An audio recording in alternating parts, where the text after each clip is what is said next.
melihat bahwa 2045 katanya itu Indonesia emas. Tetapi kalau misalkan kita mengharapkan 2045 Indonesia emas, yang emas itu kemana? Yang emas itu apa? Siapa yang harus diemaskan? Kalau hal kecil aja, seperti industri aja, ekonomi aja, itu tidak diperbaiki, tidak ditingkatkan kualitasnya, bagaimana kita menuju 2045 emas?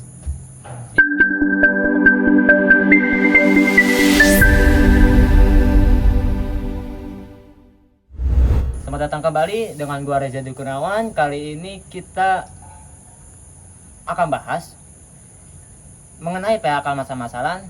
Dan ya, kita ketahui PHK masa-masalan itu di negara pasti tidaklah baik, dan itu sudah menjadi urgensi negara kita bahwa ekonomi menurun drastis. Coba kita bayangkan ketika seorang ayah yang bangun pagi untuk bersemangat kerja supaya keluarganya itu hidup, dan seorang ibu memasak ayahnya supaya ayahnya semangat kerja. Tetapi kenyataannya keesokan harinya senyum keluarga itu tidak ada dikarenakan mendapatkan surat PHK.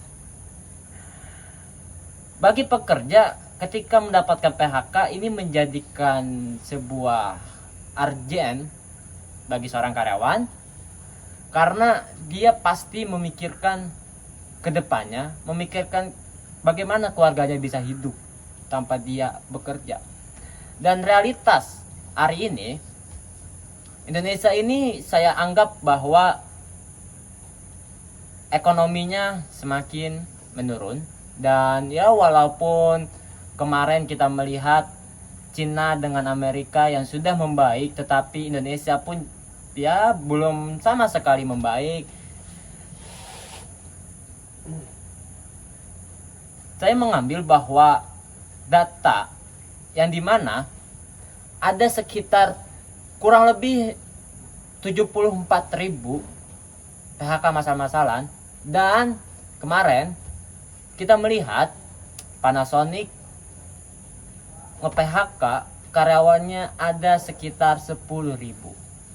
Ini menjadi urgent, menjadi bargaining bagi negara kita untuk bisa mengatur ekonomi kita itu seperti apa. Jangan hanya membuat kapalnya saja tetapi rakyatnya tidak diajarkan berenang. Ini menjadi salah satu hal yang negatif bagi kita untuk kedepannya seperti apa. Dan gue heran ketika melihat para kementerian ketenagakerjaan hanya bernarasi tetapi tidak memberikan solutif bagi perusahaan industri.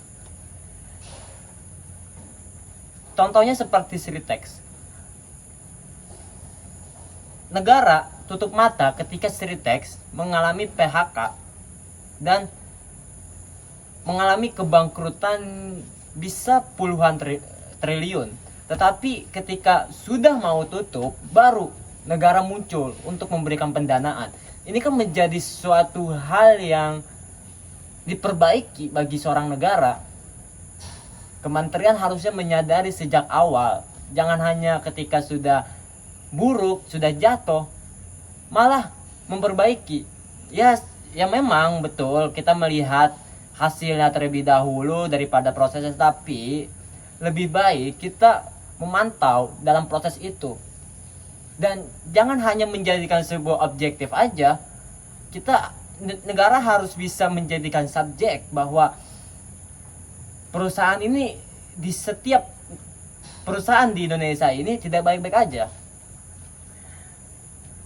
Ini menjadikan sebuah hal yang seharusnya itu bisa berkembang lebih baik. Dan kita melihat bahwa 2045 katanya itu Indonesia emas. Tetapi kalau misalkan kita mengharapkan 2045 Indonesia emas, yang emas itu kemana? Yang emas itu apa? Siapa yang harus diemaskan?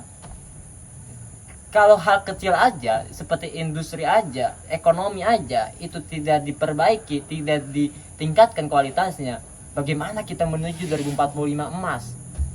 Ini menjadi sebuah tendensi yang seharusnya kita layangkan untuk menjadikan sebuah kritik ini kritik membangun seperti itu. Dan negara itu harus bisa membangunkan ekonomi yang sedang terpuruk dari kemarinnya. Saya berharap bahwa Indonesia ini, ya tadi saya katakan, jangan hanya bernarasi aja, tetapi ya memberikan sebuah praktisi kepada rakyatnya, kepada industrinya, investor. Ya, kalau hanya narasi, ya semua orang bosan. Hanya berkata A sampai Z tetapi tidak ada prakteknya. Dan pada akhirnya semua buyar, semuanya hancur. 10.000, 70.000 atau berapapun, ketika karyawan kena PHK tanpa adanya alasan, atau ada alasan ketika efisiensi anggaran, ini menjadikan sebuah hal yang memperburuk suasana. Jangan menunggu, tetapi coba untuk bisa lebih baik dan lebih mengembangkan industri kita. Mungkin sedikit itu yang gua sampaikan, dan gue berharap Indonesia bisa lebih baik lagi, dan gue berharap kepada Kementerian Negara atau kepada Kementerian Pekerja ini bisa membuka ruang bebas bagi siapapun untuk menyadarkan semuanya dan bisa membangun ekonomi kita lebih baik lagi supaya tidak ada terjadinya kedua kali terhadap PHK masalah-masalah.